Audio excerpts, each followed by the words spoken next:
नमस्कार विद्यार्थी मित्रांनो, आपण विज्ञानाचा पहिला पाठ गतीचे नियम बघत आहोत। मागील लेक्चरच्या भाग 1 मध्ये आपण चाल, वेग, एक समान चाल, नैक समान चाल इत्यादींबद्दल माहिती घेतली। आजच्या भागात आपण शिकणार आहोत त्वरण म्हणजे काय, एक समान त्वरण कशाला म्हणतात, नैक समान त्वरण कशाला म्हणतात, शिवाय एक समान त्वरण आणि नैक समान त्वरण आलेखाच्या साहाय्याने समजून घेऊया। त्याचप्रमाणे न्यूटनने गतीविषयक काही नियम मांडले, ते नियम बघूया आणि आलेखाच्या साहाय्याने त्या नियमांना सिद्ध करूया। सुरुवात करूया त्वरणाने, करून पाहूया। त्वरण समजून घेण्यासाठी या ठिकाणी आपल्याला एक प्रयोग दिलेला आहे, तो प्रयोग समजून घेऊ। 1 मीटर लांबीचे एक पन्हाळे व एक छोटा चेंडू घ्या। या ठिकाणी तुम्हाला पन्हाळे म्हणजे काय माहिती आहे। साधारणपणे आपण घरावर जे पत्रे टाकतो त्या पत्र्याला खोलगट आणि उंचवटा अशा 2 प्रकारचे भाग असतात अनुक्रमे। तर त्या ठिकाणी जो खोलगट भाग असतो त्याला आपण पन्हाळे असे म्हणतो। तर असं एक पन्हाळं घ्यायचं आहे आणि एक छोटा चेंडू सुद्धा घ्यायचा आहे। आकृतीप्रमाणे पन्हाळ्याचे एक टोक जमिनीवर ठेवून दुसरे टोक जमिनीपासून काही उंचीवर हाताने धरा। म्हणजेच ज्या प्रकारे एखादा तिरकस भाग असतो जसं घसरगुंडी असेल किंवा तुम्ही एखादी वही तिरपी ज्या पद्धतीने पकडतात की वहीचं एक टोक जमिनीवर आणि दुसरं टोक उंचावर असेल, तर ज्याप्रमाणे आकृती तयार होते त्याप्रमाणे तुम्ही त्या पन्हाळ्याला पकडायचं आहे। एक चेंडू पन्हाळ्याच्या उंच भागाकडून सोडून द्या। चेंडू खाली येत असताना त्याच्या वेगाचे निरीक्षण करा। तर या ठिकाणी हाताचा जो भाग तुम्ही उंचावर पकडलेला आहे त्या टोकाकडनं तुम्ही जर चेंडू सोडला तर तो खाली येतो वेगाने। म्हणजे सर्वसाधारणपणे या टोकाकडनं चेंडू आपण सोडला तर तो सरळ या पन्हाळ्याकडनं खालच्या दिशेने येईल। मग चेंडू खाली येत असताना जर आपण त्याच्या वेगाचं निरीक्षण केलं तर आपल्याला काय दिसतं। चेंडू वरून खाली येत असताना वेग सर्व ठिकाणी सारखाच होता का, तर निश्चितच नाही। मग त्याचा वेग कसा होता। सुरुवातीला चेंडू कमी वेगाने जातो, मध्यात आल्यावर त्याची गती वाढत जाते, तर जमिनीजवळ जाताना त्याची गती कमी होत जाऊन नंतर तो जमिनीवर जाऊन थांबतो। म्हणजेच या ठिकाणी जर आपण सुरुवातीस, मध्ये आणि जमिनीपाशी येताना वेग कसा बदलतो याचं निरीक्षण केलं तर तुमच्या असं लक्षात येईल, सुरुवातीला त्या चेंडूचा वेग कमी होता, जसा जसा तो पुढे जाईल तसा तसा त्या चेंडूचा वेग वाढत जातो आणि सर्वात शेवटी जमिनीवर येऊन थांबण्यापूर्वी त्या चेंडूचा वेग सर्वात जास्त असतो, मात्र जमिनीवर येऊन तो चेंडू थांबतो। यावरून तुमच्या लक्षात आलं असेल की वरून खाली येताना चेंडूचा वेग एक समान नसतो, तर तो वाढत जातो। थोडक्यात या ठिकाणी चेंडूचा वेग बदलत जातो आणि अशा पद्धतीने आपण त्वरणाची व्याख्या काय सांगू शकतात की वेगातील बदलाचा जो दर असतो त्याला आपण त्वरण असं म्हणतो। या ठिकाणी अजून एक उदाहरण दिलंय तुम्हाला की लहानपणी तुम्ही सर्वजण घसरगुंडी खेळला असाल। बागेमध्ये असणारी घसरगुंडी तुम्ही बघितली असेल आणि तुम्ही सुद्धा लहानपणी ती खेळला असाल। घसरगुंडीवरून घसरत असताना सुरुवातीस वेग कमी असतो, मध्ये तो वाढतो आणि शेवटी तो कमी होऊन 0 होतो, हे आपणास माहीत आहे।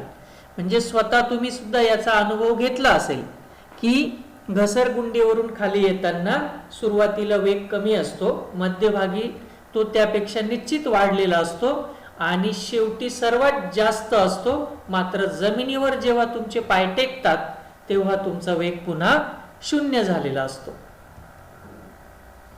पण या सर्व उदाहरणांवरून आपण त्वरणाची एक व्याख्या करू शकतो. ती व्याख्या काय आहे की वेग बदलातील दराला आपण त्वरण असे म्हणतो. वेग बदलातील दरालाच त्वरण असे म्हणतात. म्हणजे खूपच छोटी व्याख्या आहे त्वरणाची. वेगातील बदलाच्या दराला, वेगातील बदलाच्या दराला त्वरण असे म्हणतात, अशी आपण सर्वसाधारणपणे त्वरणाची व्याख्या करतो. मग या व्याख्येवरून आपण त्याचं सूत्र तयार करण्याचं ठरवलं तर आपण असं म्हणू शकतो की त्वरण बरोबर वेगातील बदल भागिले काल. आता वेगातील बदल काढणे म्हणजेच काय की सुरुवातीचा वेग आणि अंतिम वेग यांच्यातील जो काही फरक असेल त्याला आपण वेगातील बदल म्हणणार. उदाहरणार्थ XYZ व्यक्ती सुरुवातीला 5 मीटर प्रति सेकंद वेगाने जात होती आणि काही वेळेनंतर उदाहरणार्थ 5 सेकंदानंतर त्या व्यक्तीचा वेग जर 15 मीटर प्रति सेकंद झाला असेल तर 5 वरून 15 झाला, म्हणजे त्याच्या वेगातील बदल जो आहे तो 15 वजा 5 म्हणजेच 10 मीटर प्रति सेकंद हा त्याच्या वेगातील बदल झाला. परंतु जर मला त्वरण काढायचं असेल तर ते या वेगातील बदलाचा दर मला काढावा लागेल, म्हणजेच प्रति सेकंद किती वेगाने त्यामध्ये बदल झाला हे काढावं लागेल. म्हणजेच त्यासाठी वेगातील बदलाला मला कालने भागावं लागेल, वेळेने भागावं लागेल. म्हणून या ठिकाणी त्वरणाचं सूत्र आपण काय टाकतो, त्वरण बरोबर वेगातील बदल भागिले काळ. जर u हा सुरुवातीचा वेग आणि t या कालावधीत नंतर बदलून अंतिम वेग v होत असेल तर त्वरण सर्वसाधारणपणे a अक्षराने दाखवतात, कारण इंग्लिश मध्ये त्वरणाला ऍक्सलरेशन असं म्हणतात. त्या ऍक्सलरेशन वर्ण a हे अक्षर आपण त्वरणासाठी वापरणार. विज्ञानामध्ये a ह्या अक्षराचा अर्थ कायम त्वरण असा होतो, हे लक्षात ठेवा. म्हणून a बरोबर अंतिम वेग वजा सुरुवातीचा वेग भागिले काल. अंतिम वेगासाठी तुम्ही v वापरलं होतं, सुरुवातीच्या वेगासाठी u आणि वेळेसाठी t हे अक्षर वापरले होते आणि त्वरणासाठी a. म्हणून a बरोबर u वजा v छेदिले t असं तुम्हाला त्वरणाचं सूत्र मिळतं. हे तुम्ही कायम लक्षात ठेवायचं आहे. त्वरणाचं सूत्र आपल्याला काही उदाहरणे सोडवताना वापरावे लागते. तर a बरोबर v वजा u छेदिले t हे त्वरणाचं सूत्र आहे. आता त्वरणित गती म्हणजे काय ते बघूया. जर एखादी गतिमान वस्तू ठराविक कालावधी दरम्यान वेग बदलत असेल तर त्या वस्तूच्या गतीला त्वरणित गती असे म्हणतात. म्हणजेच थोडक्यात जसं आपण मागच्या उदाहरणात बघितलं की घसरगुंडीवरून खाली येताना तुमची गती ठराविक कालावधीमध्ये सारखी बदलत असते. दर सेकंदाला तुमची गती बदलते.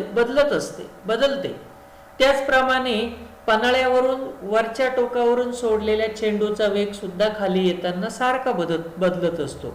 त्याचप्रमाणे अजून एखादं उदाहरण सांगायचं झाल्यास, तुम्ही जर एखादा दगड जोरात उंचावर फेकला तर वरती जाताना सुद्धा त्या दगडाची गती बदलत जाते. त्याचप्रमाणे खाली येताना सुद्धा त्याची गती कायम बदलत असते. म्हणून एखादी गती त्वरणित आहे असं आपण केव्हा म्हणतो, जर त्या गतिमान वस्तूचा वेग ठराविक कालावधीमध्ये सारखा बदलत असेल तर त्या वस्तूच्या गतीला त्वरणित गती असे म्हणतात. जर तुम्ही सायकलवर एक समान वेगाने चालला, तुमचा वेग बदलत नसेल परंतु तुम्ही गतिमान आहात, मात्र तुमचा वेग बदलत नाहीये, तुमची गती बदलत नाहीये, म्हणून तुमच्या गतीला त्वरणित गती म्हणता येणार नाही. म्हणजेच तुम्ही जर सायकलचा वेग वाढवत नेत असाल, 5 नंतर 10 नंतर 15 22 35 अशा पद्धतीने तुमचा वेग जर सारखा वाढत असेल तरच तुमच्या गतीला त्वरणित गती असं आपण म्हणू शकतो. गतिमान वस्तूंमध्ये 2 प्रकारचे त्वरण असू शकते. आता त्वरणित गती कशाला म्हणतात हे आपण बघितलं की वस्तूचा वेग जर बदलत असेल तर आपण तिला त्वरणित गती असे म्हणतो. मग गतिमान वस्तूमध्ये 2 प्रकारचे त्वरण असू शकते. कोणत्या 2 प्रकारचे त्वरण बघा, एक तर त्या वस्तूमध्ये एक समान त्वरण असेल किंवा नैक समान त्वरण असेल. त्वरणित वस्तूमध्ये 2 प्रकारचे त्वरण असतात. एक तर एक समान त्वरण असू शकेल किंवा नैक समान त्वरण असू शकेल. मागील लेक्चरला भाग 1 मध्ये तुम्ही एक समान गती आणि नैक समान गती बघितली. त्याच पद्धतीने त्वरणाच्या बाबतीत सुद्धा एक समान त्वरण आणि नैक समान त्वरण असते. आता या ठिकाणी बघा, जर तुम्ही आकृतीत बघितलं तर सुरुवात केल्यानंतर 1 मिनिटांनी जर माझा वेग 40 झाला असेल, दुसऱ्या मिनिटाला तो परत 40 ने वाढून 80 झाला असेल आणि तिसऱ्या मिनिटाला परत 40 ने वाढून 120 झाला असेल, याचाच अर्थ समान कालावधीमध्ये वेगात समान बदल होताना दिसतोय. जर असं होत असेल तर ते एक समान त्वरण आहे असं आपण म्हणतो आणि अशा गतीला एक समान त्वरणित गती असे आपण म्हणू शकतो. म्हणून एक समान त्वरण कशाला म्हणायचं, जर समान कालावधीमध्ये वेगामध्ये समान बदल होत असतील तर एक समान त्वरण होते असे आपण म्हणतो. या उलट या आकृतीमध्ये बघा, सुरुवातीच्या 1 मिनिटामध्ये माझा वेग 20 ने वाढला, म्हणजेच 0 वरून 20 झाला. पुढच्या 1 मिनिटानंतर माझा वेग सर्वसाधारणपणे 95 100 पेक्षा कमी आणि 80 90 पेक्षा जास्त, म्हणजेच 90 पकडूया आपण, असं झालेलं आहे. म्हणजेच पुढच्या 1 मिनिटामध्ये माझा वेग पहिल्या 1 मिनिटापेक्षा खूप जास्त पटीने बदलला. पुढच्या 1 मिनिटामध्ये तो 90 वरून 120 झाला, म्हणजे फक्त 30 ने वाढला. सुरुवातीला 20 ने, नंतर एकदम 60 ने वाढला आणि नंतर फक्त 30 ने वाढला. यावरून आपल्या असं लक्षात येतं की जर समान कालावधीमध्ये वेगात असमान बदल होत असतील तर नैक समान त्वरण होते. मागच्या याच्यामध्ये आपण असं बघितलं की समान कालावधीमध्ये वेगात होणारा बदल सुद्धा समान होता, म्हणून त्याला एक समान त्वरण असं म्हटलं. या ठिकाणी तसं होत नाहीये. समान कालावधीमध्ये वेगात असमान बदल होतो. सुरुवातीला 20 चा बदल, नंतर 60 चा, नंतर 30 चा, म्हणजेच वेगामध्ये होणारा बदल हा समान नाही, असमान आहे. म्हणून अशा प्रकारच्या त्वरणाला आपण नैक समान त्वरण असे म्हणतो. आता त्वरण 3 प्रकारचे असते. एक तर धन त्वरण असेल, ऋण त्वरण असेल किंवा शून्य त्वरण असेल. मग अशा कोणकोणत्या परिस्थिती आहे की जेव्हा धन त्वरण होते असे आपण म्हणतो, ऋण त्वरण होते असे आपण म्हणतो, किंवा शून्य त्वरण आहे या ठिकाणी असं आपण म्हणतो. तर लक्षात ठेवा, एखाद्या वस्तूचे त्वरण हे धन किंवा ऋण असू शकते किंवा कदाचित ते शून्य सुद्धा असू शकते. सर्वप्रथम आपण धन त्वरणाचा विचार करू. जेव्हा एखाद्या वस्तूचा वेग वाढतो तेव्हा त्वरण धन असते. जेव्हा एखाद्या वस्तूचा वेग वाढतो तेव्हा त्वरण धन असते. उदाहरणार्थ, तुम्ही एखाद्या कारने जात असाल आणि तुम्ही जर एक्सलेटरवर पाय देत असाल तर तुमच्या गाडीचा वेग एकसारखा वाढत जाईल, म्हणजेच तुमच्या गाडीचा वेग वाढतोय. अशा वेळेला होणारं त्वरण हे धन त्वरण असतं आणि येथे त्वरण वेगाच्या दिशेने असते. म्हणजेच तुम्ही ज्या दिशेने जात आहात त्वरण सुद्धा त्याच दिशेने कार्य करत आहे असं आपण म्हणतो. जर तुम्ही पुढे जात असाल तर त्वरण सुद्धा त्याच दिशेने कार्य करतं. अशा वेळेला होणारं त्वरण हे धन त्वरण असतं. मग धन त्वरणाच्या बाबतीत तुम्ही एक गोष्ट लक्षात ठेवायची की धन त्वरण तेव्हाच होईल जेव्हा गाडीचा किंवा वस्तूचा वेग वाढत जातो आणि अशा वेळेला होणारं त्वरण हे धन त्वरण असतं आणि हे त्वरण नेहमी वेगाच्याच दिशेने असतं. या उलट ऋण त्वरण केव्हा होईल?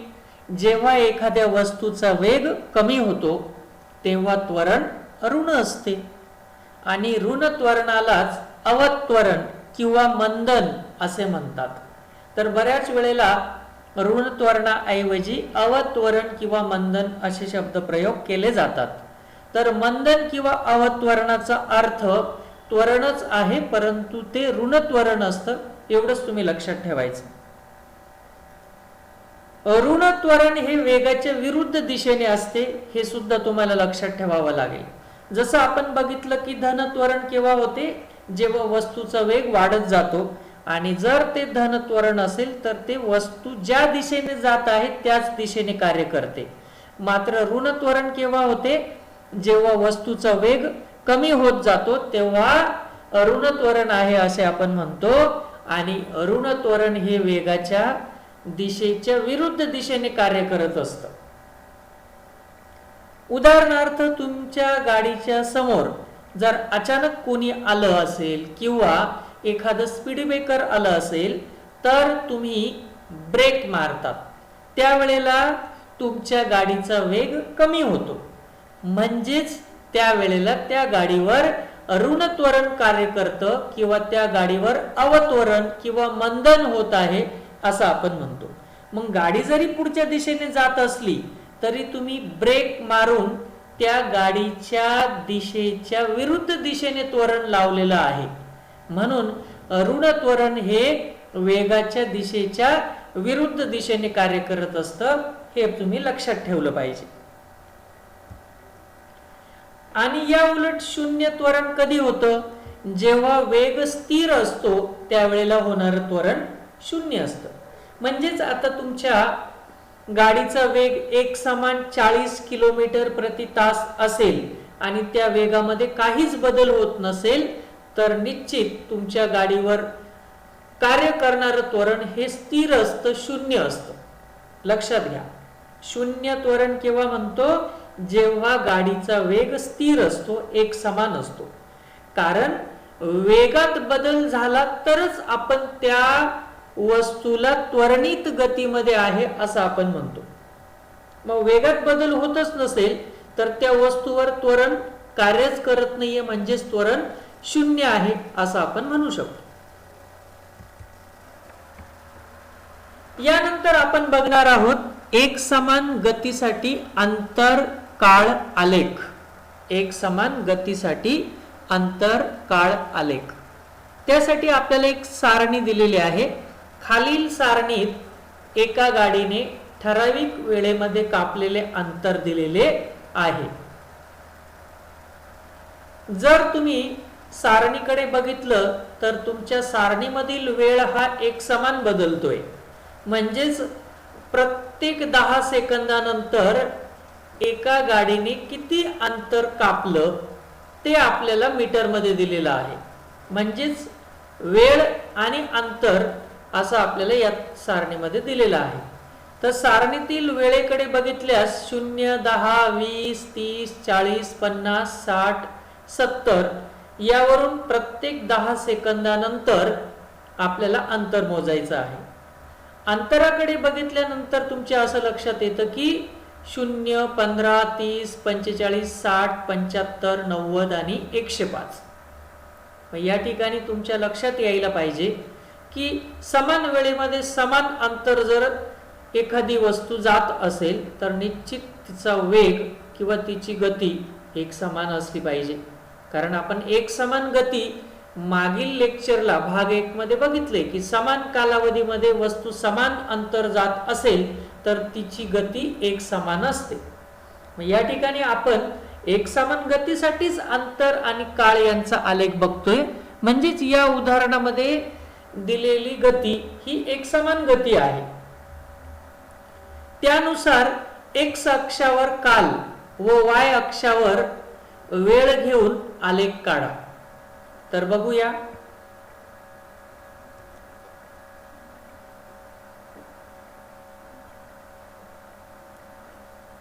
अंतर व काळ यामधील समानुपाती संबंध आलेखाच्या साहाय्याने स्पष्ट होतो का, असा आपल्याला प्रश्न विचारलाय.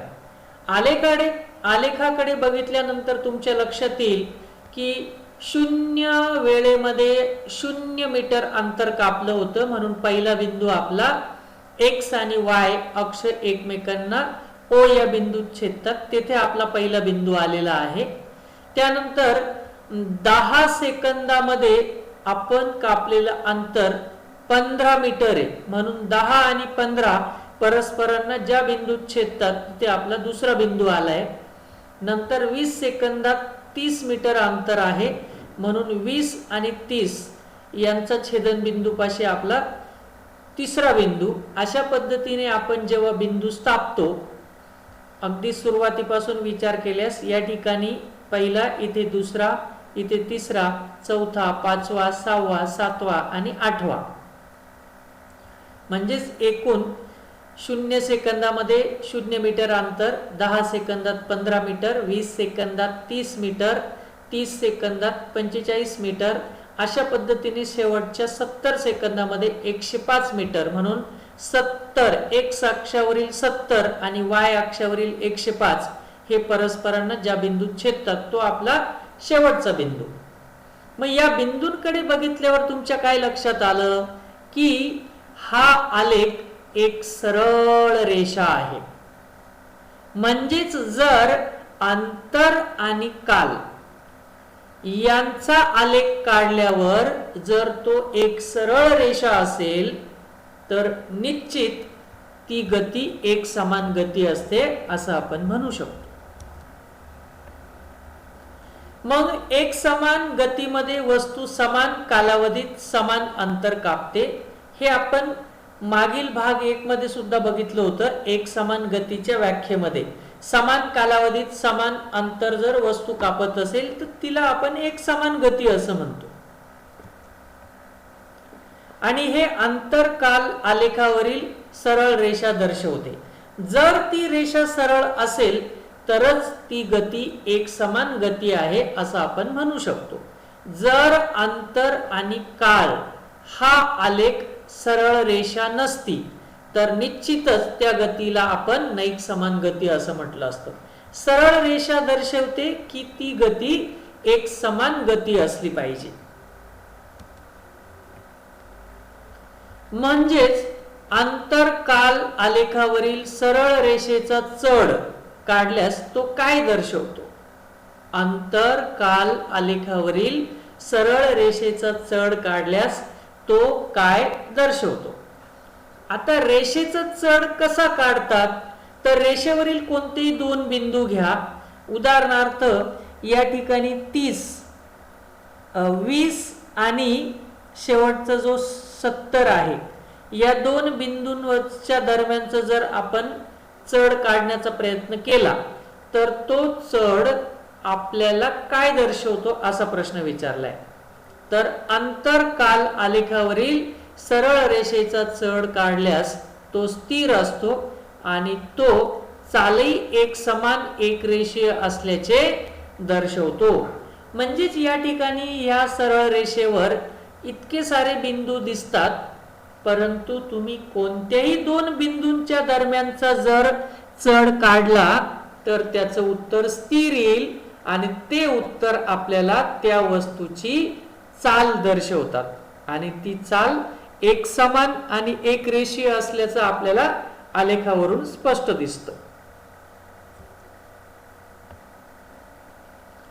यानंतर आपण नैक समान गतीसाठी अंतर काल आलेख काढण्याचा प्रयत्न करू. या अगोदर आपण एक समान गतीसाठी अंतर काल आलेख काढला होता. त्यावेळेला आपल्या असं लक्षात आलं की तो आलेख एक रेषीय असतो, म्हणजे एक सरळ रेषा असते.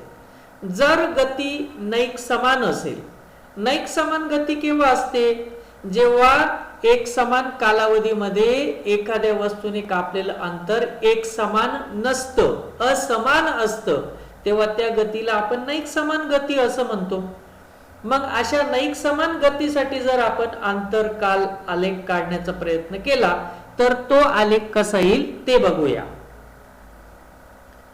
त्यासाठी खालील सारणीत एका बसने ठराविक वेळेमध्ये कापलेले अंतर दिलेले आहे.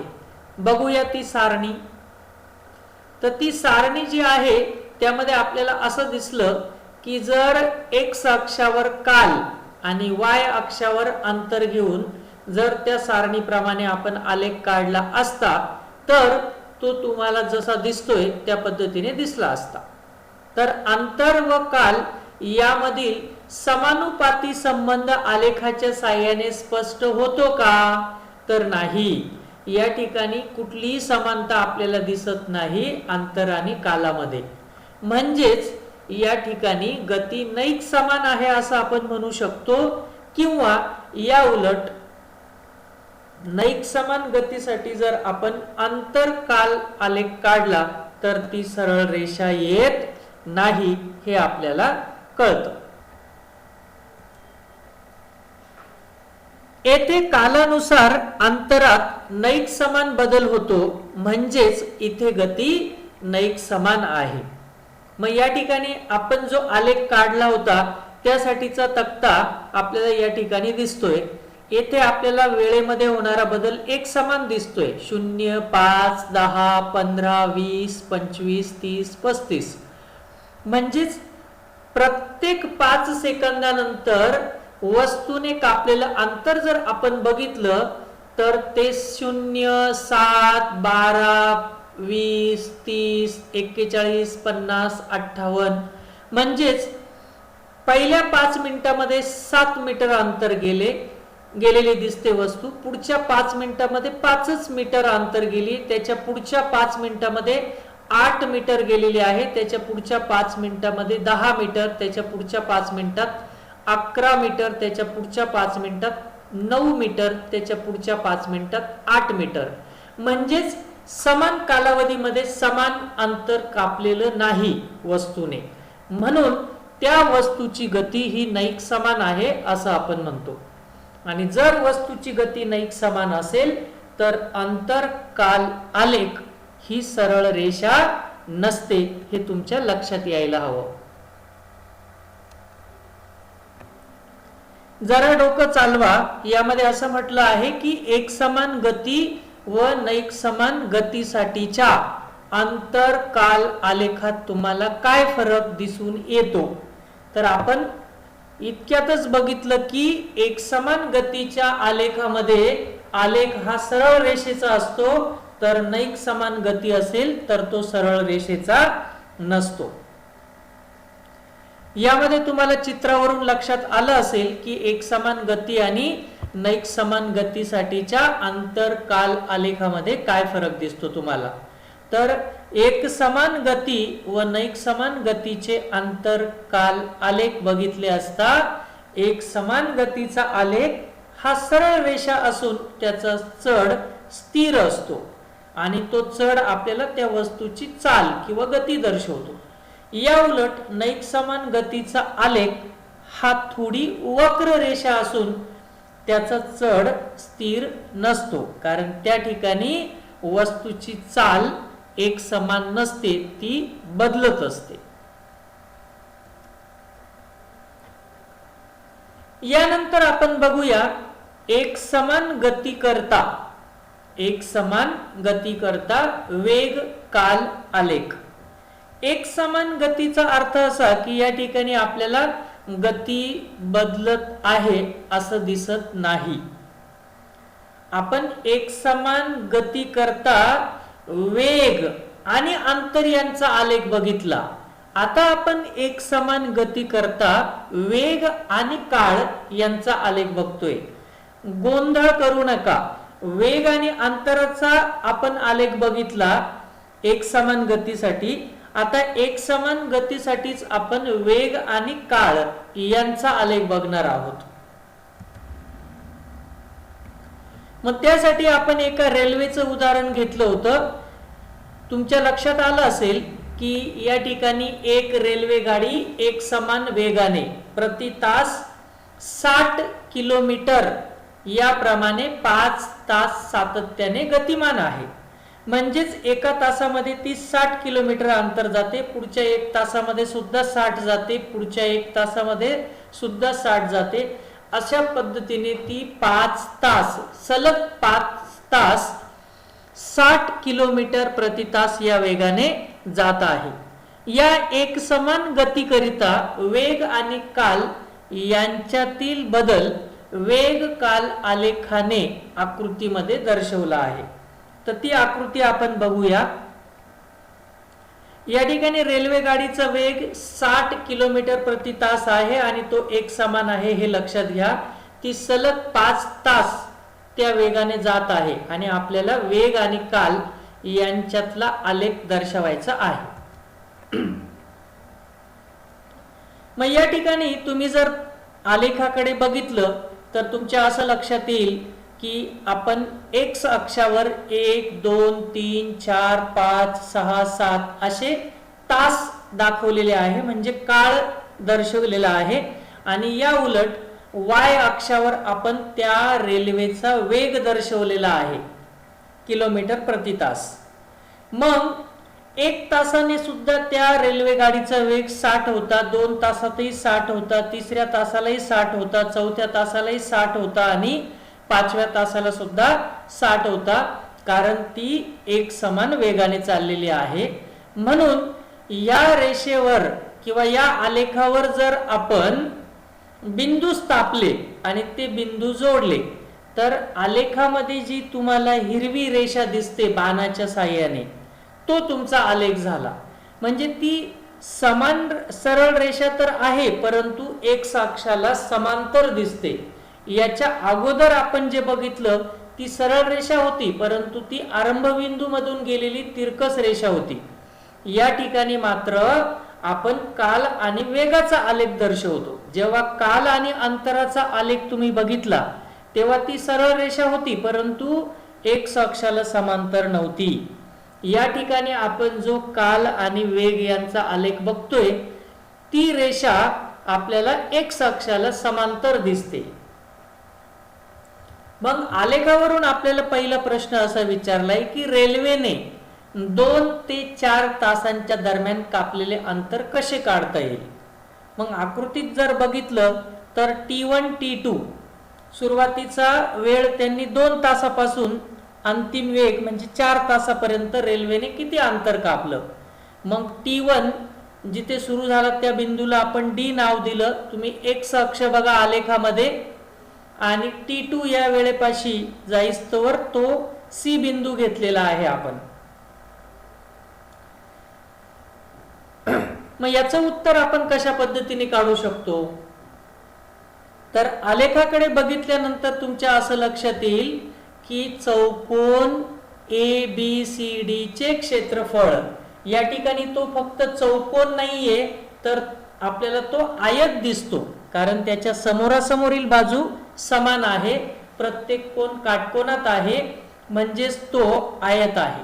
थोडक्यात रेल्वेने 2 ते 4 तासांच्या दरम्यान कापलेले अंतर जर आपल्याला काढायचं असेल तर चौकोन ABCD चे क्षेत्रफळ आपल्याला काढावं लागेल.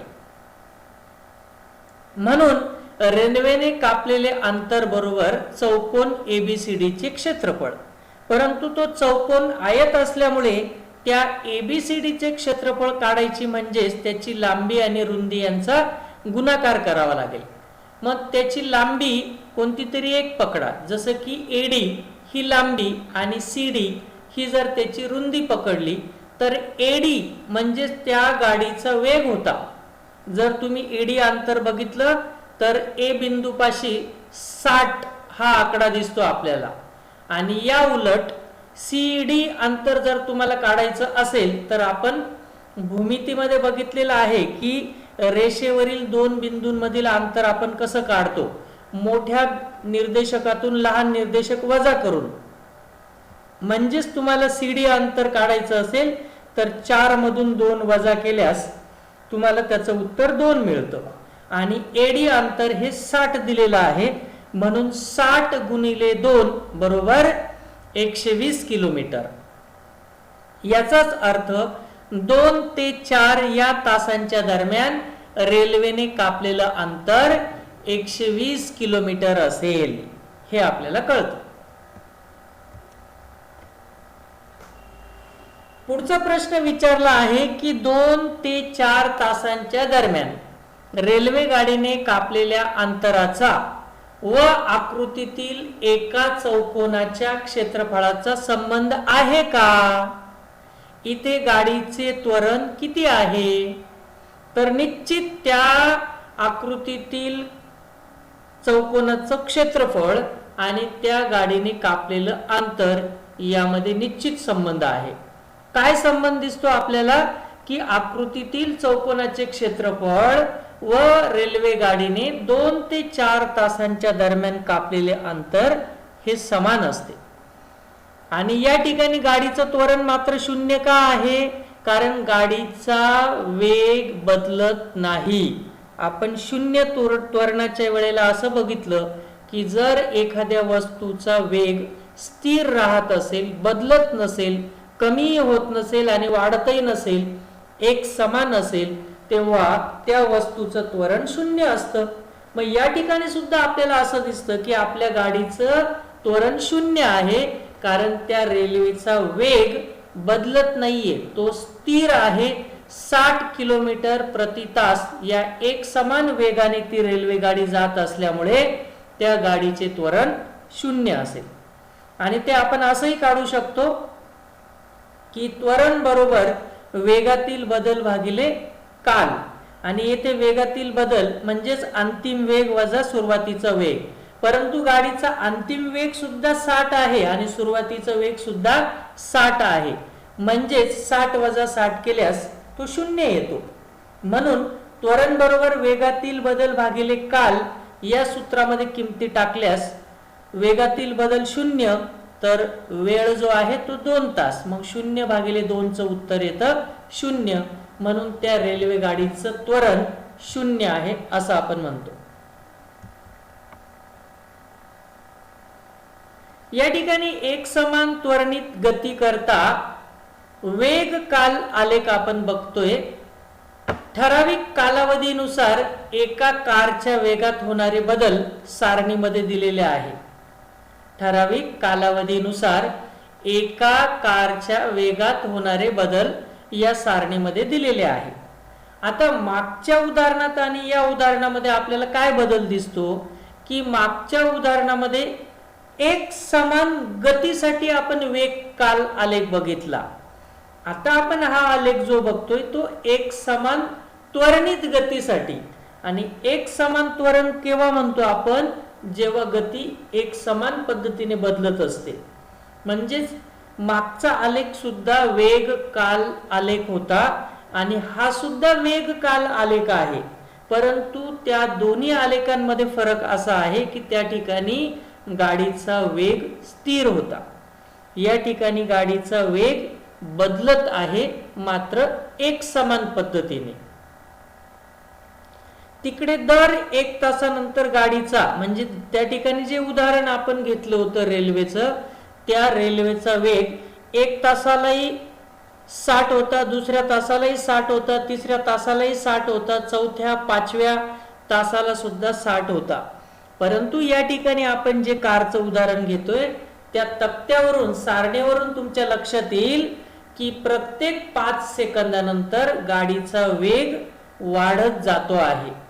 म्हणजे 0 सेकंदामध्ये तिचा वेग 0 मीटर होता, पुढच्या 5 सेकंदामध्ये तिचा वेग 8 मीटर प्रति सेकंद झाला, नंतर पुढच्या 5 मिनिटामध्ये तिचा वेग वाढला 16 मीटर प्रति सेकंद झाला, पुढच्या 5 सेकंदामध्ये तो 16 वरून 24 मीटर प्रति सेकंद झाला. म्हणजेच प्रत्येक 5 सेकंदानंतर तुमच्या कारचा वेग 8 मीटर प्रति सेकंदाने वाढताना दिसतोय. म्हणून काल जो आहे तो 5चा पाडा दिसतोय तुम्हाला, कारण 5-5ने जर 5-5 सेकंदाने जर वेळ वाढत जात असेल तर एक प्रकारे तो 5चा पाडा तयार होईल. म्हणून तुम्हाला सारणीमध्ये सेकंद जे आहेत ते 0, 5, 10, 15, 20, 25, 30, 35 असे दिसतात. त्याचप्रमाणे वेग सुद्धा एक समान पद्धतीने वाढत असल्यामुळे तो सुद्धा 8चा पाडा तयार होतो, कारण प्रत्येक 5 सेकंदाने वेग हा 8 मीटर प्रति सेकंदाने वाढतो. म्हणून वेग सुद्धा तुम्हाला 8चा पाडा दिसतो. 0, 8, 16, 24, 32, 40, 48, 56. आता या किमती वापरून जर आपण आलेख काढला तर तो आलेख तुम्हाला शेजारील चित्राप्रमाणे दिसेल. यामध्ये तुम्हाला असं दिसतं की काल आणि वेग यांचा आलेख एक सरळ रेषा आहे, आरंभ बिंदूमधून जाणारी. मग आकृतीमधील आलेख दर्शवतो की, आता ह्या आकृतीतील आलेखावरून आपण 3 गोष्टी सांगू शकतो. कोणकोणत्या? पहिली गोष्ट कोणती ती बघूया. ठराविक कालावधीत वेगामध्ये समान बदल होतो आणि हा वेग त्वरणित असून एक समान आहे. म्हणजेच आकृतीतील आलेखावरून आपल्याला काय दिसतं की ठराविक कालावधीत वेगामध्ये होणारा बदल सुद्धा समान आहे. म्हणजेच दर 5 मिनिटं, दर 5 सेकंदानंतर तुमचा वेग 8ने वाढलेला दिसेल तुम्हाला. आणि जेव्हा समान कालावधीमध्ये वेगामध्ये होणारा बदल सुद्धा समान असतो तेव्हा तो वेग त्वरणित असतो आणि एक समान त्वरणात आहे असं आपण त्याला म्हणतो. मग त्या आलेखावरून आपल्याला एक प्रश्न विचारलाय की प्रत्येक 5 सेकंदात वेगात किती बदल होतो. या ठिकाणी 5 मिनिटात म्हटलेले ते चुकीचं आहे, कारण आपल्याला वेळ हा सेकंदात दिलेला आहे. म्हणून आपण असं म्हणू शकतो की प्रत्येक 5 सेकंदात किती बदल होतो. तर आपण उत्तर सांगू शकतो की येथे आपल्याला 5 सेकंदाच्या कालावधीत होणारे त्वरण काढायचे आहे. 5 सेकंदामध्ये त्वरण काढायचे आहे. या ठिकाणी आपल्याला 5 मिनिटच घ्यायचे आहे, परंतु 5 मिनिटांना आपल्याला सेकंदामध्ये रूपांतरित करावं लागेल, हे लक्षात घ्या. 1 मिनिट हा 60 सेकंदांचा होतो. मग 5 मिनिटांचे 60 गुणिले 5 करून 5 × 30 म्हणजे 300 सेकंद तयार करावे लागतील. या ठिकाणी जरी आपल्याला काल आणि वेग यांचा आलेख सेकंद आणि मीटर प्रति सेकंद यामध्ये दिलेला असला तरी उदाहरणामध्ये आपल्याला जो वेगात बदल झालेला आहे तो 5 मिनिटात किती होतो हे काढायचं असल्यामुळे आपण 5 मिनिटाप्रमाणे त्याला रूपांतरित करूया. मग येथे आपल्याला 5 मिनिटाच्या कालावधीत होणारे त्वरण काढायचे आहे. मग त्वरणाचं सूत्र तुम्हाला टाकावं लागेल, अंतिम वेग वजा सुरुवातीचा वेग भागिले काल. आता ज्या पद्धतीने आपण 5चा पाडा म्हणत गेलो तर 300 सेकंदामध्ये तुमचा वेग 480 झालेला असेल. म्हणून या आलेखाला आपण जर पुढे वाढवलं तर एक्स अक्षावर ज्या ठिकाणी 300 येईल त्यावेळेला वाय अक्षावर तुमचा 480 मीटर प्रति सेकंद एवढा वेग झालेला असेल आणि सुरुवातीचा वेग 0 आहे. म्हणून 480 वजा 0 छेदिले काल 5 मिनिटाचे आपण सेकंद केले जे 300 झाले. म्हणून 480 भागिले 300 00 कट होईल. 3ने 48 ला भागलं तर 16 उत्तर येईल आणि 0 मुळे दशांश चिन्ह टाकल्यास 1.6 मीटर प्रति सेकंद. म्हणजेच या ठिकाणी 5 मिनिटात वेगात किती बदल झाला तर 1.6 मीटर प्रति सेकंद हा 5 मिनिटातील वेगातील बदल असेल आणि या वेगातील बदलालाच तुम्ही त्वरण म्हणतात. म्हणून या तक्त्यामध्ये दिलेल्या सारणीतील किमतीचा विचार केल्यास त्या कारच्या वेगातील बदल किती असेल किंवा त्या कारवर किती त्वरण कार्य करत असेल असा प्रश्न विचारल्यास त्याचं उत्तर आपण सांगू शकतो की त्या कारवर 1.6 मीटर प्रति सेकंद एवढं त्वरण कार्य करत असेल.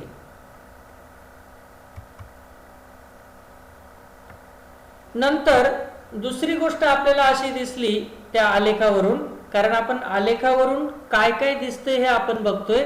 दुसरी गोष्ट अशी दिसली की सर्व एक समान त्वरणित गतीसाठी वेग काल आलेख हा सरळ रेषा असतो. सर्व एक समान त्वरणित गतींसाठी वेग आणि काल आलेख हा सरळ रेषा असतो, परंतु ती सरळ रेषा मात्र कुठल्याही अक्षाला एक्स किंवा वाय अक्षाला समांतर नसते, हे लक्षात घ्या. तिसरी गोष्ट आपल्याला अशी दिसते की नैक समान त्वरणित गतीसाठी जर आपण वेग आणि काल आलेख काढला तर वेळेनुसार त्वरणात होणाऱ्या बदलानुसार कोणत्याही प्रकारचा असू शकतो, म्हणजे निश्चितच ती सरळ रेषा नसते, एवढं तुम्हाला लक्षात ठेवावं लागेल. एक समान त्वरणित गतीसाठी वेग काल आलेख सरळ रेषा असते, परंतु नैक समान त्वरणित गतीसाठी वेग काळ आलेख ही सरळ रेषा नसते. वेळेनुसार त्वरणात जसा बदल होतो त्यानुसार तो आलेख कधी वरच्या दिशेने वाकडा होईल तर कधी खालच्या दिशेने वाकडा किंवा वक्र होईल. म्हणून तो वेळेनुसार त्वरणात होणाऱ्या बदलानुसार कोणत्याही आकाराचा असू शकतो. थोडक्यात ती सरळ रेषा नसते, एवढं आपण लक्षात ठेवायचं आहे. नंतर एक समान त्वरणित गती करता वेग काल आलेखावरून आपण काय सांगू शकतो या आकृतीवरनं, की आकृतीमधील आलेखाच्या साहाय्याने कारने 10 सेकंद ते 20 सेकंद या कालावधी दरम्यान कापलेले अंतर आपण मागील रेल्वे गाडीच्या उदाहरणाप्रमाणेच काढू शकतो. मात्र या ठिकाणी कारचा वेग हा स्थिर नसून एक समान त्वरणामुळे सतत बदलतो आहे. अशा वेळी आपण दिलेल्या कालावधी दरम्यान कारचा सरासरी वेग वापरून कारने कापलेले अंतर काढू शकतो. रेल्वे गाडीच्या उदाहरणामध्ये आपण जो आलेख बघितला त्यामध्ये दिलेली रेषा सरळ रेषा होती, परंतु ती एक्स अक्षाला समांतर होती. त्यामुळे कोणत्याही दोन बिंदू दरम्यान, जसं आपण तिकडे 2 तास ते 4 तास बघितलं होतं, त्यावेळेला 2 आणि 4 यांच्यावरनं आपण त्या आलेख रेषेला जर सरळ रेषा काढल्या असत्या तर त्या आलेख रेषेला जेथे छेदतात त्यावरून आपल्याला तिकडे आयत मिळाला होता, परंतु या ठिकाणी मात्र आपल्याला आयत मिळत नाही. याचं कारण असं की प्रत्येक 10 सेकंदानंतर आपल्या गाडीचा वेग एक समान पद्धतीने वाढत आहे, कारण आपली कार ही एक समान त्वरणित गतीमध्ये जात आहे. मग या ठिकाणी कारचा वेग एक समान नसल्यामुळे मागील सूत्राप्रमाणे अंतर बरोबर वेग गुणिले वेळ या सूत्राचा वापर करून जर आपल्याला अंतर काढायचं असेल तर या ठिकाणी कारचा वेग एक समान नाही. मग त्यासाठी आपण त्या कारचा सरासरी वेग वापरूया. सरासरी वेग कसा काढतो आपण? जर एखाद्या वस्तूची गती एक समान पद्धतीने वाढत असेल तर तिचा सरासरी वेग काढण्यासाठी तिची सुरुवातीची गती व अंतिम गती यांची बेरीज करून त्याला 2 ने भागावं लागतं. म्हणजेच 10 सेकंद ते 20 सेकंद या कालावधी दरम्यान त्या कारचा सरासरी वेग काढायचा असेल तर 10 आणि 20 ची बेरीज करून त्याला आपल्याला 2 ने भागावं लागेल आणि मग त्या कारचा सरासरी वेग आपल्याला मिळेल. मग आलेखावरून असे दिसते की कारचा सरासरी वेग हा 32 आणि 16 दिसतो. म्हणजेच 10व्या सेकंदाचा विचार केला असता आलेखामध्ये बघा 10व्या सेकंदाला कारचा वेग 16 मीटर प्रति सेकंद असून 20व्या सेकंदाला कारचा वेग 32 मीटर प्रति सेकंद आहे. म्हणजेच आपल्याला कारचा सरासरी वेग काढण्यासाठी 32 आणि 16 ची बेरीज करून त्याला 2 ने भाग द्यावा लागेल. मग 32 अधिक 16 म्हणजे 48 आणि 48 भागिले 2 म्हणजे 24 मीटर प्रति सेकंद हा त्या कारचा सरासरी वेग झाला. मग या वेगाला दिलेल्या कालावधीने म्हणजेच 10 सेकंदांनी गुणल्यास कारने पार केलेले अंतर मिळेल. म्हणून अंतर बरोबर वेग गुणिले वेळ या सूत्रानुसार 24 गुणिले 10 म्हणजेच 240 मीटर अंतर पार केलेलं असेल त्या कारने 10 ते 20 सेकंदांच्या दरम्यान असं आपण म्हणू शकतो.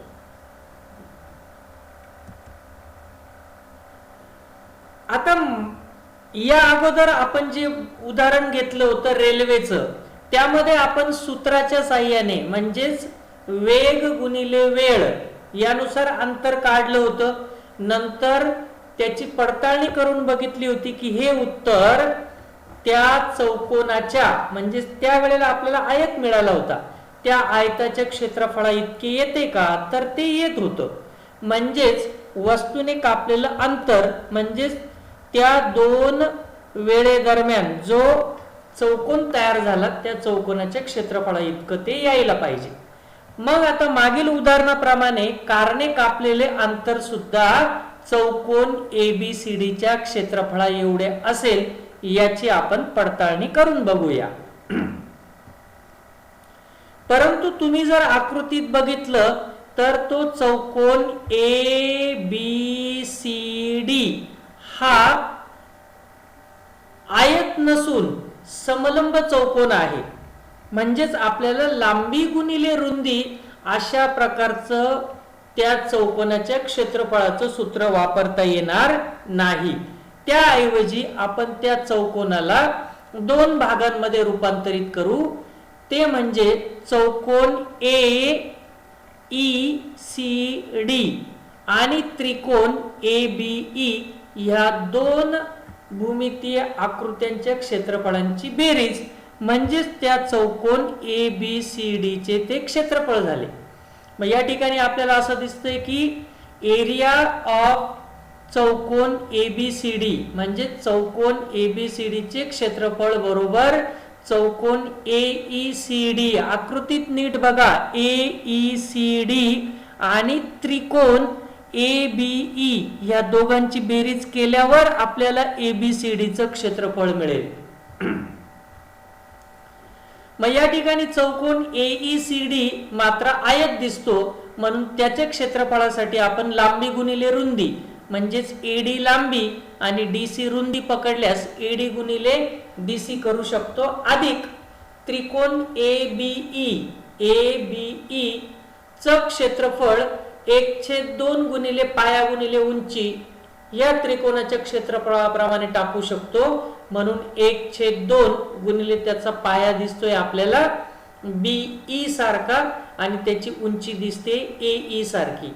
आणि मग जर आपण सूत्रामध्ये किमती टाकल्या तर 16 गुणिले 20 वजा 10 कारण आपल्याला 10 ते 20 सेकंद दरम्यान कारने कापलेलं अंतर काढायचे. म्हणून 10 ते 20 च्या दरम्यान एकूण किती सेकंद होतात तो कालावधी काढण्यासाठी 20 मधून 10 वजा करावा लागेल.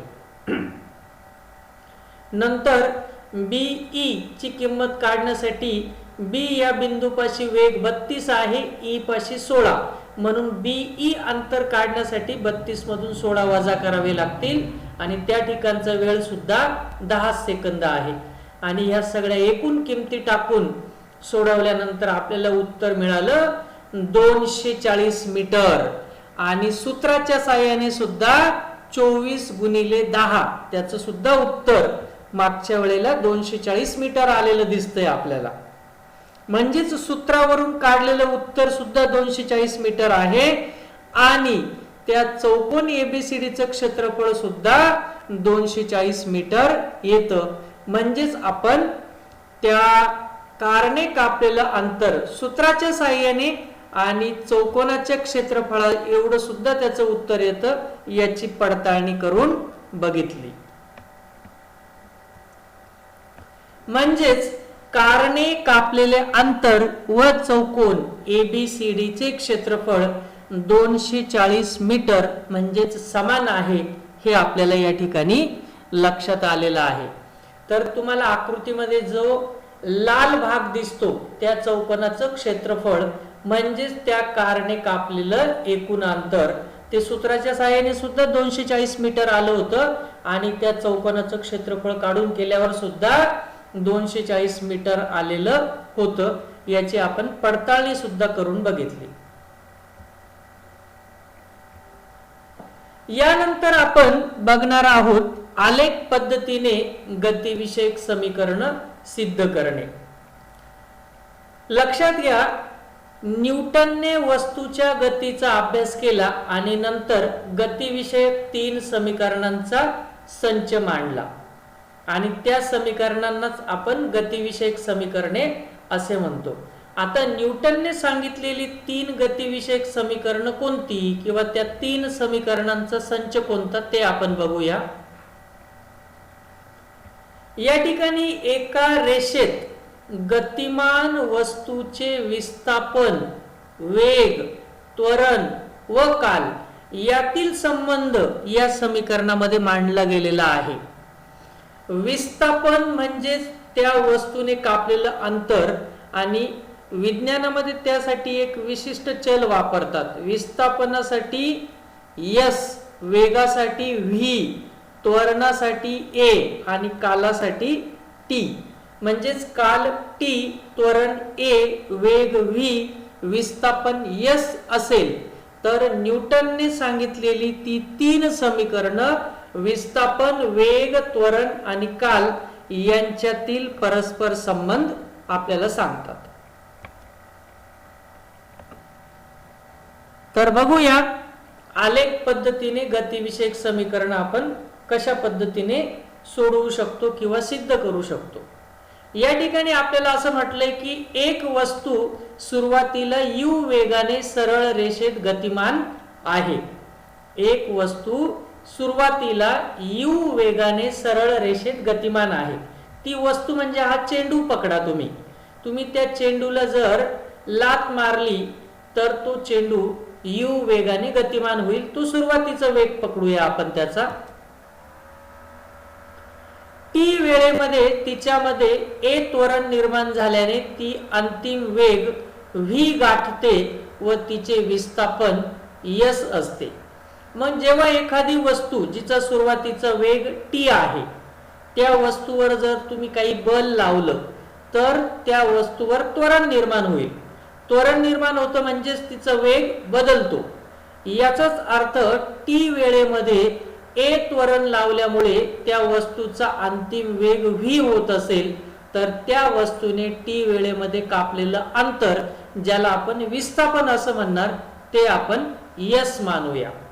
मग कुठल्याही गतिविषयक समीकरणामध्ये u, t, a, v आणि s या चलांना विशिष्ट अर्थ आहे हे लक्षात घ्या. u म्हणजे वस्तूचा सुरुवातीचा वेग, t म्हणजे कालावधी, a म्हणजे त्या वस्तूवर लागलेलं त्वरण आणि v म्हणजे a त्वरणामुळे t कालावधीमध्ये त्या वस्तूने गाठलेला अंतिम वेग आणि s म्हणजे त्या वस्तूने t कालावधीमध्ये कापलेलं एकूण अंतर. मग अशा वेळेला त्या 3 समीकरणांचा संच आपल्याला कसा देता येईल. एखाद्या वस्तूवर a त्वरण लावल्यामुळे ज्या वस्तूचा सुरुवातीचा वेग u होता तो t कालावधीमध्ये v होत असेल तर त्या वस्तूने कापलेलं अंतर s म्हणजेच विस्थापन s असल्यास न्यूटनने सांगितलेली 3 गतिविषयक समीकरण कोणती तर ती तुमच्या समोर दिसतायत. पहिलं समीकरण आहे v बरोबर u अधिक at. हे वेग काल संबंध दर्शवते कारण v म्हणजे वेग आणि टी म्हणजे काल. या समीकरणावरून आपल्याला वेग काल संबंध समजतो. म्हणजेच न्यूटनने सांगितलेलं पहिलं गतिविषयक समीकरण हे वेग काल संबंध दर्शवते. बऱ्याच वेळेला गाळलेल्या जागेसाठी विचारलं जातं की न्यूटनचे गतिविषयक पहिलं समीकरण टिंब-टिंब संबंध दर्शविते. त्यावेळेला तुम्हाला वेग काल संबंध असं सांगता यायला पाहिजे. दुसरं समीकरण आहे S बरोबर ut अधिक 1/2 at वर्ग. आणि या ठिकाणी S चा अर्थ होतो विस्थापन तर T चा अर्थ होतो काल. म्हणून दुसरं समीकरण विस्थापन काल संबंध दर्शविते. या ठिकाणी पहिलं समीकरण वेग आणि काळ, दुसरं समीकरण विस्थापन आणि काळ संबंध दर्शवते. तर तिसऱ्या समीकरणाकडे वळल्यास v वर्ग बरोबर u वर्ग अधिक 2as हे तिसरं समीकरण विस्थापन आणि वेग यातील संबंध दर्शविते. म्हणजेच थोडक्यात पहिलं समीकरण वेग काल संबंध दर्शवितं, दुसरं समीकरण विस्थापन आणि काळ संबंध दर्शवितं, तर तिसरं समीकरण विस्थापन आणि वेग यांच्यातील संबंध दर्शविते. या सर्व समीकरणांमध्ये तुम्हाला A प्रत्येक ठिकाणी दिसेल. म्हणजेच त्वरण तुम्हाला प्रत्येक ठिकाणी दिसेल, परंतु काही ठिकाणी तुम्हाला V दिसेल तर काही ठिकाणी तुम्हाला S दिसेल तर काही ठिकाणी तुम्हाला T दिसेल. A मात्र तुम्हाला प्रत्येक ठिकाणी दिसेल. मग त्यावरून तुम्ही A सोडून त्या समीकरणामध्ये काय दिलेले त्याप्रमाणे संबंध आपल्याला सांगता येऊ शकतो. उदाहरणार्थ पहिल्या समीकरणाचा विचार केल्यास v बरोबर u अधिक at. यामध्ये a चा विचार करायचा नाही कारण प्रत्येक समीकरणात तुम्हाला a दिसतो. मग या समीकरणामध्ये a व्यतिरिक्त v आणि t दिसतात, v u आणि t. परंतु u आणि v चा अर्थ वेग होतो आणि t चा अर्थ काल होतो. म्हणून पहिलं समीकरण हे वेग काल संबंध दर्शवितं. दुसऱ्या समीकरणामध्ये तुम्हाला s t आणि a दिसतात. s चा अर्थ काय होतो विस्थापन आणि t चा अर्थ काय होतो काल. कारण a सगळीकडे आहे म्हणून आपण a बद्दल बोलत नाहीये. मग s आणि t म्हणजेच विस्थापन काल संबंध दर्शवितो. तर तिसऱ्या समीकरणाकडे वळल्यास v वर्ग बरोबर u वर्ग अधिक 2as या समीकरणामध्ये तुम्हाला v आणि s दिसतात. s म्हणजे विस्थापन आणि v म्हणजे वेग. यामध्ये t नाहीये म्हणून तिसरं समीकरण हे विस्थापन आणि वेग यांच्यातील संबंध दर्शवितं. तर आता प्रश्न असा आहे की ही समीकरणे आलेख पद्धतीने आपल्याला कशी मिळवता येतील किंवा कशी सिद्ध करता येतील.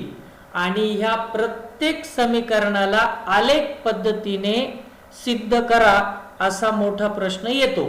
म्हणून आपल्याला ही तिघही समीकरणे आलेख पद्धतीने कशी मिळवता येतील ते पुढे बघायचं आहे. तर सुरुवात करूया पहिल्या समीकरणाचा. पहिलं समीकरण जे आहे ते वेग काल संबंध दर्शविणारं समीकरण आहे हे लक्षात घ्या. वेग काल संबंध दर्शविणारं. आणि पहिलं समीकरण काय होतं ते मी तुम्हाला अगोदरच सांगितलं की v बरोबर u अधिक at. v बरोबर u अधिक at या समीकरणाला आपल्याला आलेखाच्या साहाय्याने सिद्ध करायचं आहे. आकृतीकडे बघा. एक समान त्वरणित वेगाने गतिमान असलेल्या वस्तूच्या वेगातील कालानुसार होणारा बदल आकृतीमध्ये आलेखाच्या साहाय्याने दर्शविलेला आहे. म्हणजेच एखादी वस्तू D ह्या बिंदूपासून B बिंदू पर्यंत जाईस्तोवर त्या वस्तूचा वेग हा वाढत जातो. सुरुवातीचा वेग आपल्याला u दिसतो आणि B बिंदूपाशी गेल्यानंतर त्या वस्तूचा वेग C बिंदू इतका पाशी असलेल्या इतका झालेला आहे. म्हणजे तो आपण v मानूया. कारण आपल्याला वेग आणि काल या आलेखाच्या साहाय्याने पहिलं गतिविषयक समीकरण मिळवायचं आहे. वस्तू आलेखामध्ये डी या बिंदूपासून गतिमान होते आणि वेळेनुसार त्या वस्तूचा वेग वाढत जातो व टी या कालावधीनंतर वस्तू आलेखातील बी या बिंदूपर्यंत पोहोचते. बघा, वस्तू सुरुवातीला डी बिंदूपाशी आहे तेव्हा तिचा सुरुवातीचा वेग u आहे. नंतर जसा जसा वेळ वाढत जातो, इकडे आपल्याला एक्स अक्षावर टी म्हणजे काल दर्शवलेला आहे. जसा जसा वेळ वाढत जातो म्हणजेच टी कालावधीमध्ये ती वस्तू डी बिंदूपासून बी बिंदूपर्यंत पोहोचली आणि बी बिंदूपाशी जाऊन तिचा वेग या ठिकाणी वाढलाय आणि तो अंतिम वेग मानायचा आहे जो आपल्याला आलेखावरून v दिसतोय.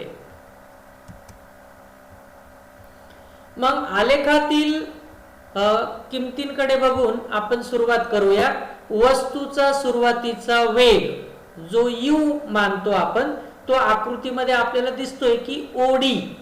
डी बिंदूपाशी वस्तू होती तेव्हा तिचा वेग ओडी असेल, ज्याला आपण u मानलेला आहे. नंतर वस्तूचा अंतिम वेग बी बिंदूपाशी गेल्यावर त्या वस्तूचा वेग सी बिंदूपाशी जेवढं आकडा असेल किंवा जो अंक असेल त्या y अक्षावर तेवढा झालेला आहे, त्याला आपण u मानलं परंतु v मानलं, परंतु ते v अंतर म्हणजे ओसी अंतर आहे हे लक्षात घ्या. नंतर कालावधी जो आहे तो t मानला आपण. कालावधी आपण x अक्षावर घेतलाय म्हणून t कालावधी म्हणजे OE हे अंतर आपण मानायचं. मग त्वरणाचं सूत्र टाकूया. त्वरण A बरोबर वेगातील बदल भागिले काळ, म्हणून A बरोबर अंतिम वेग वजा सुरुवातीचा वेग भागिले काल, म्हणून A बरोबर आता अंतिम वेग या ठिकाणी आपल्याला दिसतोय की वस्तूचा अंतिम वेगाला आपण OC असं म्हटलेलं आहे, म्हणून इथे लिहिलं OC आणि वजा सुरुवातीचा वेग. सुरुवातीच्या वेगाला आपण आकृतीमध्ये ओडी ने दाखवलेले, म्हणून OC वजा ओडी छेदिले T, कारण कालावधी दिलेला आहे T.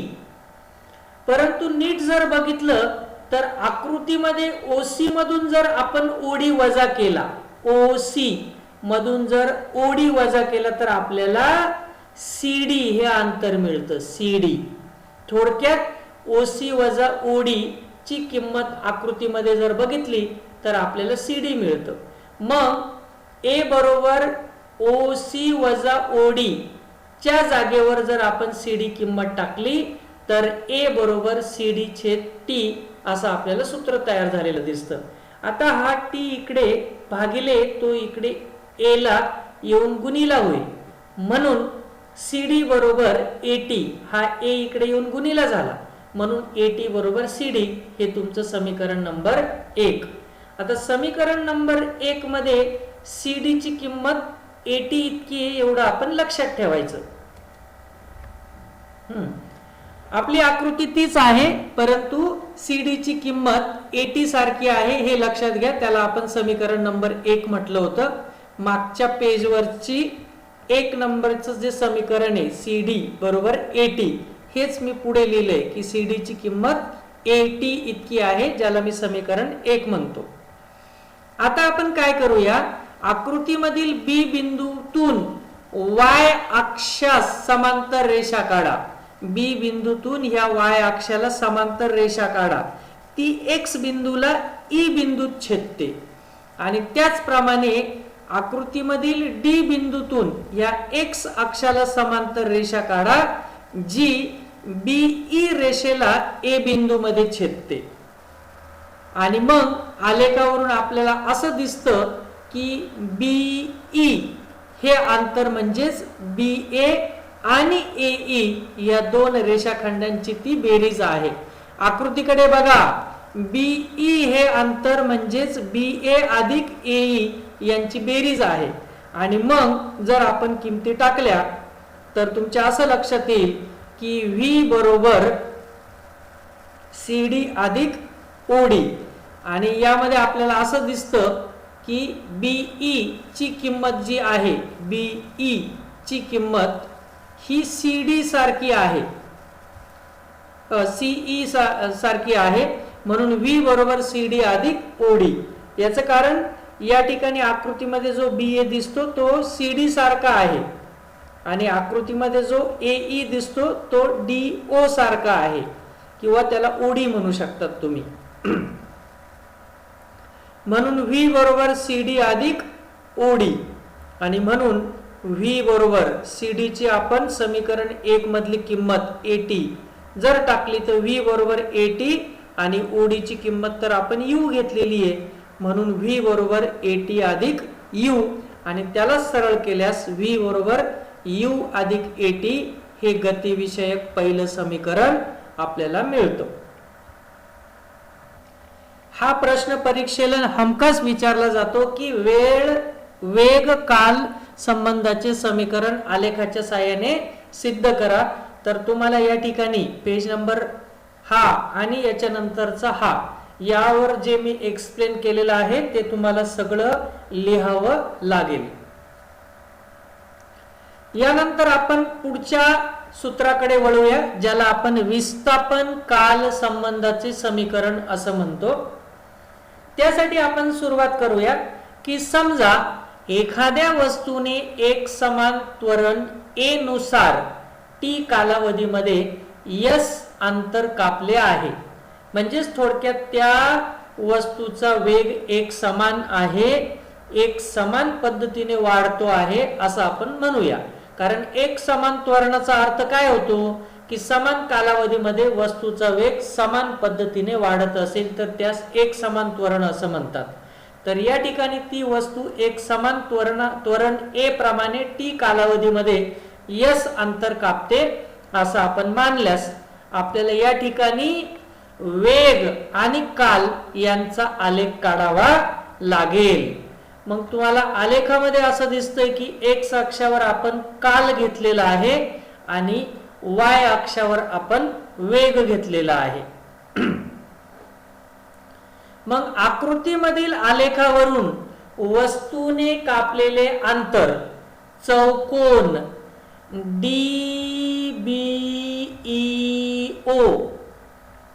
D किंवा DOEB च्या क्षेत्रफळाने काढता येईल.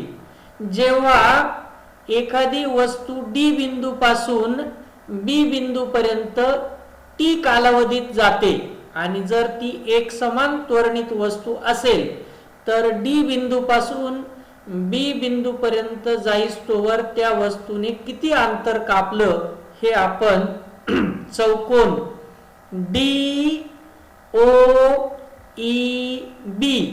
या चौकोनाच्या क्षेत्रफळाच्या साहाय्याने काढू शकतो असं आपण मागे बघितलं. मग त्यानुसार वस्तूने कापलेलं अंतर ज्याला आपण विस्थापन म्हणतो, ज्याला आपण S अक्षराने दाखवतो, मग S बरोबर चौकोन DOEB चे क्षेत्रफळ. परंतु या ठिकाणी DOEB हा चौकोन समलंब चौकोन असल्यामुळे त्याचं क्षेत्रफळ काढताना आपण त्याला दोन तुकड्यांमध्ये विभाजित करू. एक तर आपण DOEA हा आयत घेऊया आणि DAB हा त्रिकोण घेऊया. या दोघांच्या क्षेत्रफळांची बेरीज म्हणजेच आपल्या मूळ DOEB चे क्षेत्रफळ. म्हणून या ठिकाणी S बरोबर आयत DOEA चे क्षेत्रफळ अधिक त्रिकोण DAB चे क्षेत्रफळ आणि तो जो DOEA आयत दिसतो त्याचं क्षेत्रफळ आपण लांबी गुणिले रुंदी आणि त्रिकोणाचं क्षेत्रफळ 1/2 गुणिले पाया गुणिले उंची या सूत्राने टाकू शकतो. परंतु आपल्याला आलेखातील आकृतीमध्ये असं दिसतं की AE म्हणजेच काय तर त्या वस्तूचा सुरुवातीचा वेग जो U दिसतो, नंतर OE अंतर म्हणजे T कारण तो कालावधी आहे आणि OE म्हणजेच DA तर DA अंतर सुद्धा आपल्याला T मानायचं आहे. मग यानुसार आपण वरील सूत्रामध्ये किमती टाकल्यास आपल्याला S बरोबर U गुणिले टी पाहिजे, या ठिकाणी अधिकचं चिन्ह नको, यू गुणिले टी अधिक 1/2 एटी अधिक टी, इथे सुद्धा एटी अधिकचं चिन्ह नको तर गुणिले पाहिजे. मग त्यानुसार यस बरोबर यूटी अधिक 1/2 एटी वर्ग, आणि यालाच आपण गतिविषयक दुसरं समीकरण म्हणतो. म्हणून न्यूटनने सांगितलेलं गतिविषयक दुसरं समीकरण यस बरोबर यूटी अधिक 1/2 एटी वर्ग हे आहे. आणि हे समीकरण विस्थापन काल संबंध दर्शवितं, आणि आलेखाच्या सहाय्याने आपण अशा पद्धतीने त्याला सिद्ध करू शकतो. यानंतर शेवटच्या समीकरणाकडे वळूया, ज्याला आपण विस्थापन वेग संबंधाचे समीकरण असं म्हणतो. त्यासाठी सुद्धा आपण तोच आलेख वापरणार आहोत. जसं की आकृतीमधील आलेखावरून वस्तूने कापलेले अंतर चौकोन DOEB च्या क्षेत्रफळाने काढता येते, हे आपण पाहिले. परंतु या ठिकाणचा जो चौकोन आहे तो समलंब चौकोन आहे, म्हणून समलंब चौकोनाच्या सूत्राचा वापर करून वस्तूने कापलेलं अंतर काढू. मागच्या वेळेला आपण विस्थापन आणि वेळ यांच्या वेळेला आपण काय केलं होतं की आयत आणि त्रिकोण यांची बेरीज करून त्या समलंब चौकोनाचं क्षेत्रफळ काढलं होतं. या ठिकाणी मात्र आपल्याला त्या संपूर्ण समलंब चौकोनाच्याच क्षेत्रफळाचं सूत्र टाकायचं आहे. आणि तुम्हाला माहिती आहे समलंब चौकोनाचे क्षेत्रफळाचं सूत्र आहे 1/2 गुणिले समांतर बाजूंच्या लांबींची बेरीज गुणिले उंची, म्हणजेच समांतर बाजूंमधील लंबांतर, तीच त्याची उंची असते.